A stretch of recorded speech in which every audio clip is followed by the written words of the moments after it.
كمال الوجود بذكر الإله وتصفو الحياة بنور هداه. اس 11 رمضان المبارک کو عظیم الشان معرکہ جو حق اور باطل کا جس میں فیصلہ ہوا، اسلام میں سب سے پہلی جنگ لڑی گئی اور وہ بھی آپ صلی اللہ علیہ وسلم کی قیادت میں آپ صلی اللہ علیہ وسلم بنفس نفیس خود تشریف لے گئے تھے، جس کو غزوہ بدر کہا جاتا ہے. اس کے حوالے سے چند باتیں عرض کروں گا. محترم سامعین، جنگوں کی 2 قسمیں ہیں. ایک وہ جنگ ہے جس میں آپ صلی اللہ علیہ وسلم خود تشریف لے گئے ہوں، یعنی وہ کمان آپ صلی اللہ علیہ وسلم نے خود سنبھالی ہو، اس کو غزوہ کہتے ہیں. اور ایک وہ جنگ ہے کہ آپ صلی اللہ علیہ وسلم خود تشریف نہ لے کر گئے ہو، بلکہ صحابہ اکرام کی جماعت کو تیار کر کے کسی ایک کو امیر بنا کے روانہ کیا ہو، اس کو سریہ کہتے ہیں. اسلام کی تاریخ میں دیکھا جائے کہ وہ جنگیں جس میں آپ صلی اللہ علیہ وسلم نے خود شرکت کی، اسے کیا کہتے ہیں؟ غزوہ. اور وہ کتنی ہوئی ہیں؟ تو اسلام کی تاریخ میں دیکھا جائے تقریباً 28 جنگوں میں آپ صلی اللہ علیہ وسلم نے خود شرکت کی ہے، جن کو غزوات کہا جاتا ہے. اور جن میں آپ صلی اللہ علیہ وسلم نے شرکت نہیں کی ان کو سرایا کہتے ہیں. اور تاریخ میں دیکھا جائے تو اسلامی تاریخ سے یہ پتہ چلتا ہے کہ 72 سرایا جس میں آپ صلی اللہ علیہ وسلم نے خود شرکت نہیں کی بلکہ صحابہ اکرام کو جنگ کے لیے جنگ کے محاذ پر روانہ کیا، جن کو سرایا کہتے ہیں، ان کی تعداد 72 ہے. میرے محترم سامعین، اسلامی تاریخ میں دیکھا جائے، آج کل معاشرے میں دیکھا جائے کہ اگر کسی ملک میں 10 سال کے یا 15 سالوں میں ایک جنگ ہو جائے تو سارے دنیا والے یہ کہتے ہیں کہ اس ملک کا دیوالیہ نکل چکا ہے، یہ ملک ابھی کیا کرے گا، اس کے بعد اسباب ختم ہو چکے ہیں، انہوں نے اپنے ملک کو غربت کی طرف دھکیل دیا ہے. اگر 10 سالوں 15 سالوں میں ایک جنگ ہو جائے، لیکن قربان جاؤں رسول اکرم پیارے آقا نبی کریم صلی اللہ علیہ وسلم کی سیادت سے کہ 10 سالوں میں 28 غزوات اور 72 سرایا جنگیں لڑی گئی. پھر بھی اگر تاریخ کے لحاظ سے دیکھا جائے کہ مدینہ المنورہ جس کو آپ صلی اللہ علیہ وسلم کے آنے سے پہلے یثرب کہا جاتا تھا، جب آپ صلی اللہ علیہ وسلم مدینے تشریف لے آئے تو مدینہ جہاں آج مسجد نبوی کے حدود ہیں، اتنا چھوٹا سا گاؤں تھا. آپ صلی اللہ علیہ وسلم کے پاس اپنا گھر تک نہیں تھا، جو کہ حضرت ابو ایوب انصاری رضی اللہ تعالی عنہ نے اپنا گھر دیا. یہاں تک کہ تاریخ میں دیکھا جائے کہ مسجد کے لیے بھی زمین نہیں تھی، وہ زمین بھی خریدی گئی، لیکن اس ملک کا دیوالیہ نہیں نکلا. آپ صلی اللہ علیہ وسلم کی سیادت اور قیادت کچھ ایسی تھی کہ 10 سالوں میں وہ مدینہ یثرب سے مدینہ ہوا، اور مدینہ المنورہ تو چھوڑے ایک چھوٹا سا گاؤں تھا. جب آپ صلی اللہ علیہ وسلم ان 10 سالوں کے بعد اس دنیا سے پردہ فرما گئے تو وصال کے بعد تاریخ گواہ ہے کہ وہ اسلام کہ جب مکے سے مدینے آ رہے تھے تو ٹوٹلی لوگ 721 لوگ مسلمان تھے. اسباب کی کمی تو درکنار، لوگ ہی نہیں تھے مسلمان، 721 تعداد میں لوگ مسلمان تھے.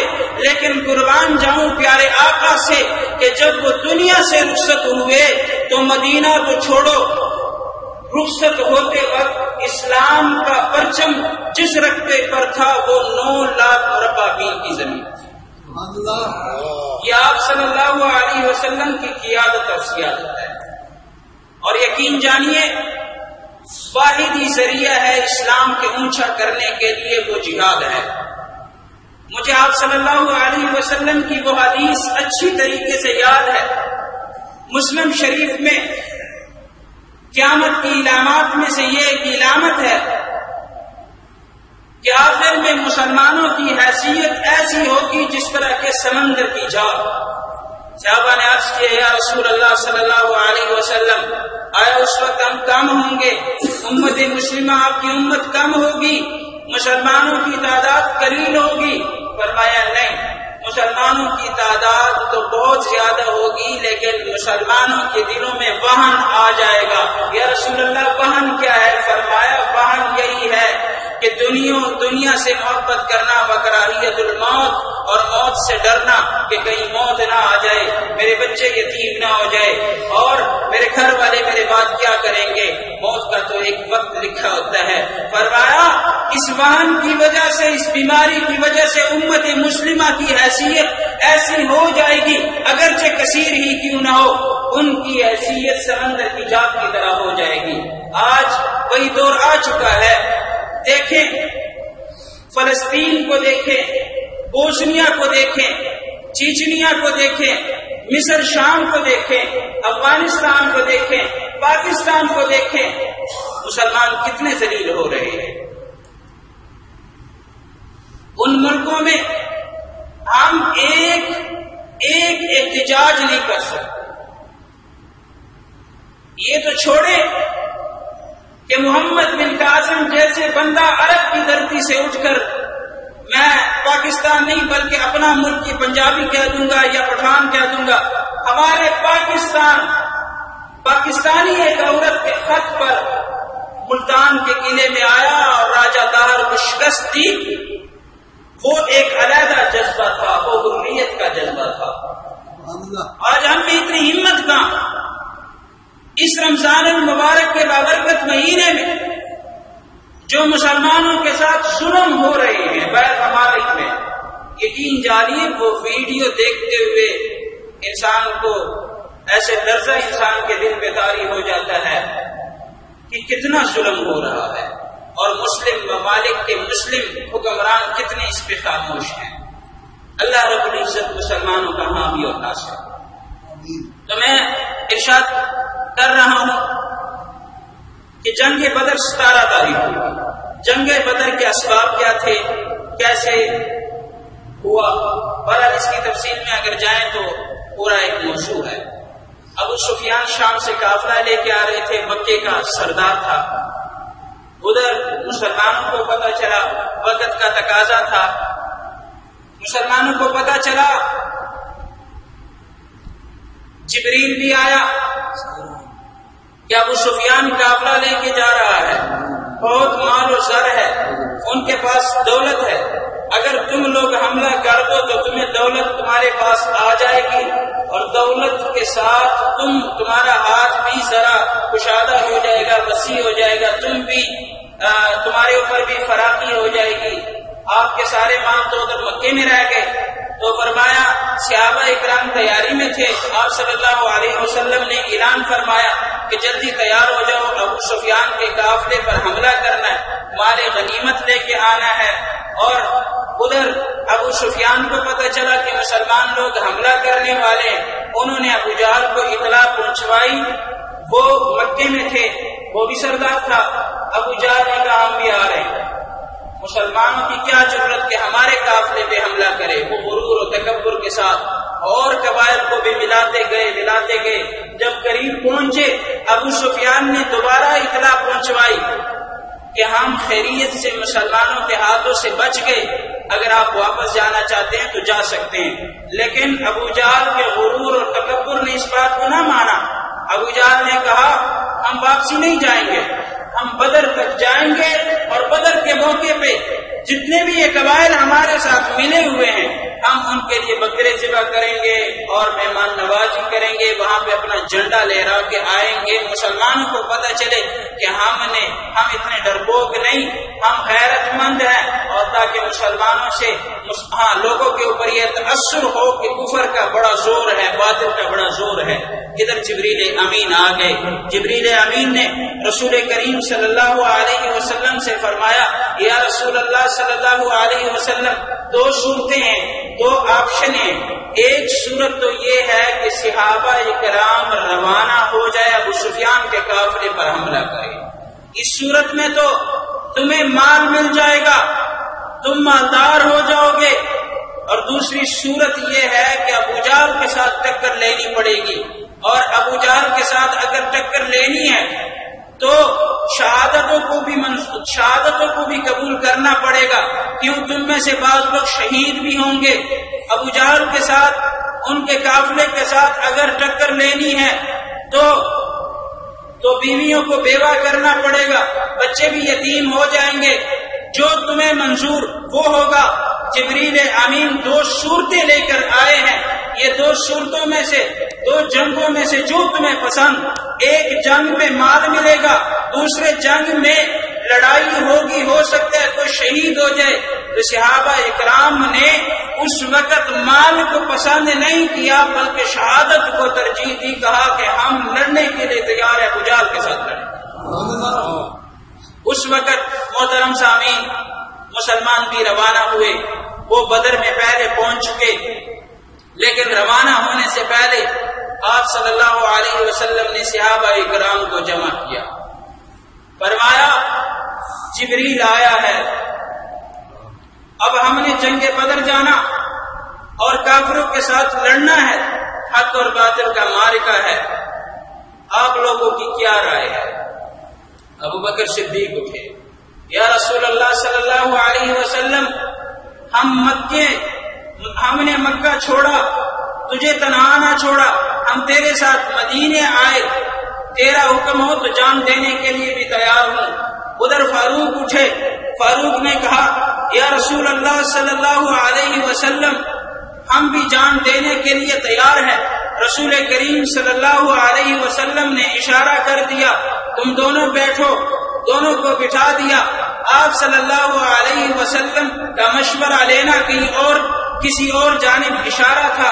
ادھر حضرت مقداد کھڑے ہوئے، حضرت مقداد نے کہا، یا رسول اللہ صلی اللہ علیہ وسلم، ہم بنی اسرائیلیوں جیسے نہیں، جس طرح کہ انہوں نے اپنے موسیٰ علیہ السلام سے کہا، اذهب انت وربک فقاتلا، تو جانے تیرا رب جانے، انہا قاعدون، ہم یہاں پہ بیٹھے ہیں، ہم لڑنے والے نہیں ہیں، تم جا کے لڑو، تم جہاد کرو، ہمیں نہیں لڑنا۔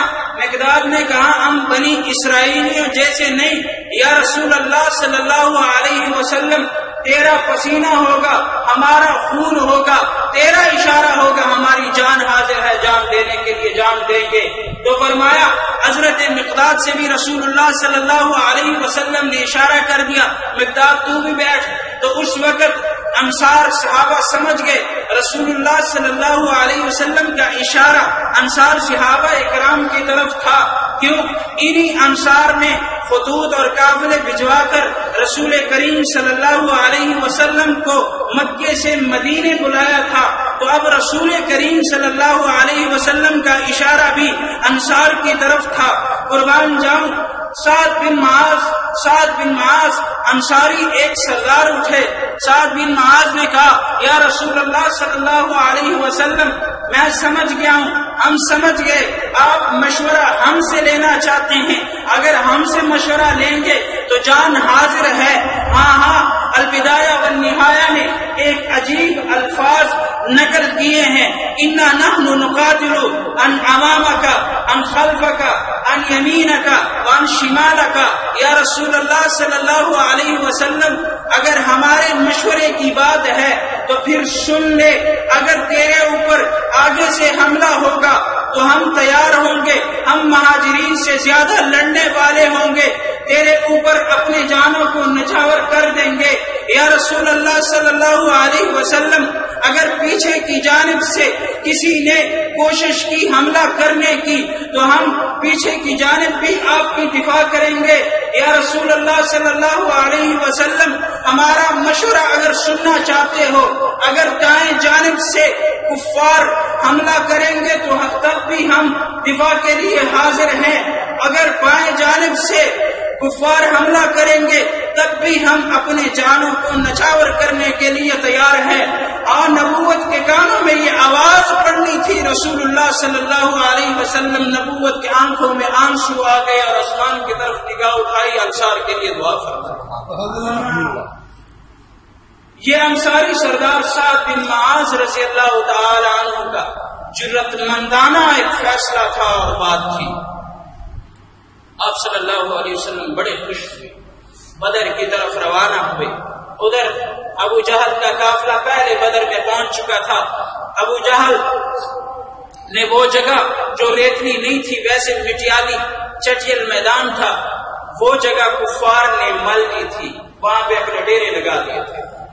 ادھر صرف ریت ہی ریت پر صحابہ اکرام وہاں پہ پہنچے اور دیکھا صرف ریتلی زمین میں انسان لڑائی صحیح نہیں کر سکتا، گھوڑے صحیح نہیں بھاگتے، انسان خود بھی قدم اٹھاتے ہوئے مشکلات کا شکار ہوتا ہے۔ تو بڑے پریشان بھی ہوئے، بظاہر تو اسباب بھی کم، بظاہر تو ایسے عجیب حالات نظر آ رہے تھے۔ ایک تاریخی 313 مسلمان کتنے تھے؟ 313 تھے، اور ان کی کتنی تعداد تھی؟ بعض روایت میں یہ آتا ہے کہ 2 غلاموں کو پکڑا گیا، کافر 2 غلام، ان سے اندازہ پوچھا گیا کہ کتنے کافر ہیں، تو انہوں نے کہا پتہ نہیں ہے تعداد کا۔ رسول کریم صلی اللہ علیہ وسلم نے فرمایا کہ یہ بتاؤ کہ کتنے اونٹ ذبح کیے جاتے ہیں؟ فرمایا 8 سے 9 اونٹ تقریباً ذبح کیے جاتے ہیں، 9 اونٹ ذبح کیے جاتے ہیں۔ تو رسول کریم صلی اللہ علیہ وسلم نے ارشاد فرمایا کہ اندازاً 900 سے 1000 تک بندے ہیں، اس سے اوپر ہے کم نہیں۔ تو اتنی زیادہ تعداد تھی، لیکن قربان جاؤں اس وقت مسلمانوں کی تعداد بہت زیادہ کم تھی، لیکن اس کا تذکرہ بعد میں کروں گا۔ وہاں پہ پہنچے، رسول کریم صلی اللہ علیہ وسلم نے بدر کے میدان میں جب پہنچے تو رسول کریم صلی اللہ علیہ وسلم پوری رات جاگتے رہے، رب کے سامنے اپنے سر کو پیشانی میں رکھے ہوئے روتے رہے۔ ایک تاریخ نے عجیب جملہ لکھا ہے کہ حضرت ابوبکر صدیق رضی اللہ تعالی عنہ فرماتے ہیں کہ میں نے دیکھا کہ رسول اللہ صلی اللہ علیہ وسلم اتنے روئے کہ وہ ریتلی زمین ساری گیلی ہو گئی، اتنے روئے، رب سے مدد مانگے، اور آخری پہر میں مدد آ گئی۔ سخت ترین بارش ہوئی، بارش ہونے کے بعد ریتلی زمین میدان بن گیا اور وہاں چیکڑ بن گیا۔ اب مقابلے کی پوزیشن ٹھیک طریقے سے بن گئی۔ تفسیر کشف الرحمان نے ایک بات لکھی ہے کہ جمعے کی رات سارے وہاں پہ پہنچے، جمعے کے دن مارکا ہوا، اور جمعے کے دن اب مارکے کے لیے ہمارے پاس کیا ہے، ان کے پاس کیا اسباب ہے؟ مسلمانوں سننے کی بات ہے، ادھر رسول کریم صلی اللہ علیہ وسلم ایک چھڑی اٹھائے ہوئے صحابہ اکرام 313 اپنے جان باز سپاہیوں کو کے صفوں کو سیدھا فرما رہے ہیں، چھڑی اٹھائی ہوئی ہے، اکاشا نے صرف دھوتی باندھی ہوئی ہے، جسم پہ کپڑا نہیں، کرتا نہیں۔ رسول اللہ صلی اللہ علیہ وسلم نے اس چھڑی کو اٹھا کر اکاشا کے کمر پہ مارا کہ ٹھیک طریقے سے کھڑے ہو جاؤ۔ قربان جاؤں، صحابہ اکرام کی یہ حالت تھی کہ کسی کے پاؤں میں جوتے نہیں، کسی کے پاس اسلحہ نہیں، سب نے چھڑیاں اٹھائے ہوئے لائن میں کھڑے ہو گئے اور رسول کریم صلی اللہ علیہ وسلم سیدھا کر رہے ہیں۔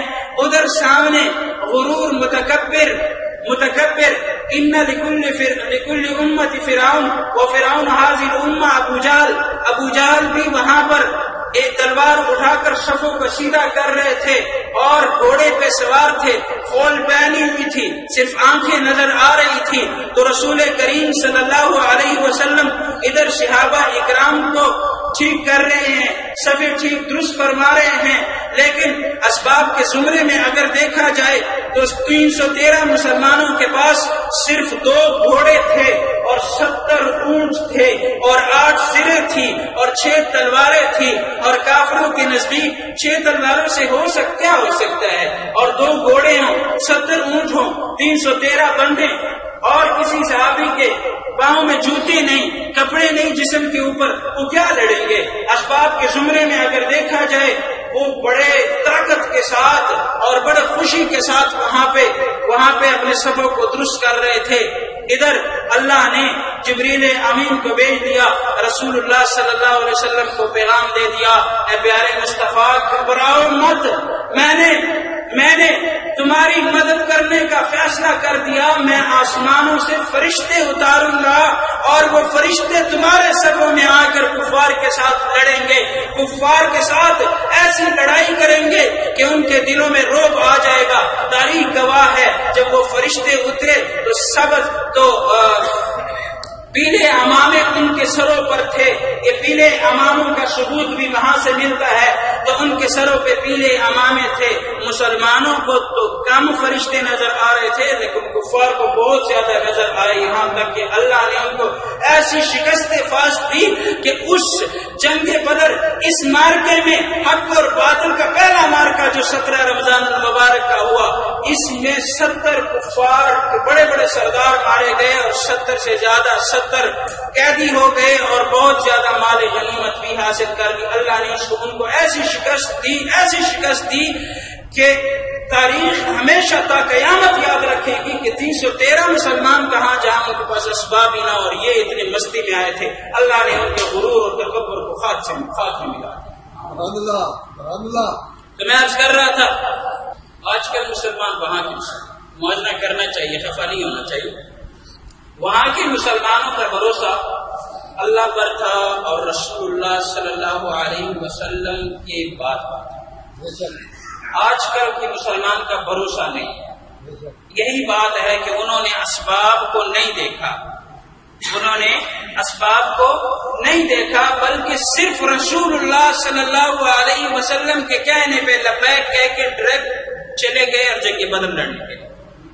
ہمارے پاس اسباب زیادہ ہیں لیکن ہمیں بھروسہ نہیں، اسی وجہ سے تو بعض لوگوں کو میں دیکھتا ہوں کہ وہ لوگ روزے نہیں رکھتے۔ وجہ کیا ہے؟ جی ہم کمائیں گے کہاں سے، اپنے بیٹوں کو کہاں سے ہم کمائیں گے کہاں سے؟ حالانکہ رب نے قرآن میں 12ویں سپارے میں ارشاد فرمایا ہے کہ میں نے تمہیں پیدا کیا ہے نا، تو میں رزق دینے پہ بھی قادر ہوں، یہ رزق دینا میرا ذمہ ہے، میں بھوک سے تمہیں نہیں ماروں گا۔ لیکن کاش یقین اور عقیدہ ہمارا کمزور ہو چکا ہے، جس کی وجہ سے ہم کہتے ہیں نہیں ہم بھوک سے مر جائیں گے، پھر روزے چھوڑ دیے اور کام کرنے لگے۔ تو لہٰذا میں عرض کرنے لگا، یہاں پر مسلم شریف کی روایت میں ایک عجیب دعا نقل ہے۔ رسول اللہ صلی اللہ علیہ وسلم جنگ بدر کی جب ایک چھپر بنایا عریش، اس پہ جب سجدہ ریز ہوئے تو آپ صلی اللہ علیہ وسلم نے بڑی عجیب دعا فرمائی۔ مسلم شریف کے الفاظ ہے، فرمایا یا اللہ انتہلک ھذی الاعصاب لن تعبد ابدا، یا اللہ یہ چند گنے چنے مسلمان ہیں، یا اللہ میں تیری قسم اٹھاتا ہوں، میں تیری جلال کی قسم اٹھاتا ہوں، تیری ذات کی قسم اٹھاتا ہوں، یا اللہ یہ چند گنے چنے مسلمان ہیں، آج اگر تو نے ان کو ہلاک کر دیا، کفار کے ہاتھوں اگر ان کو شکست دے دیا، لن تعبد ابدا، تا قیامت کوئی بھی تیرا نام لیوا نہیں ہوگا، سارا اسلام ختم ہو جائے گا اور اسلام کا جڑ ختم ہو جائے گا۔ یہ الفاظ سننے تھے، عرش میں لرزہ آ گیا تو اللہ نے عرش سے فرشتوں کو بھیج دیا اور مسلمانوں کو کامیاب کیا۔ یہ 17 رمضان المبارک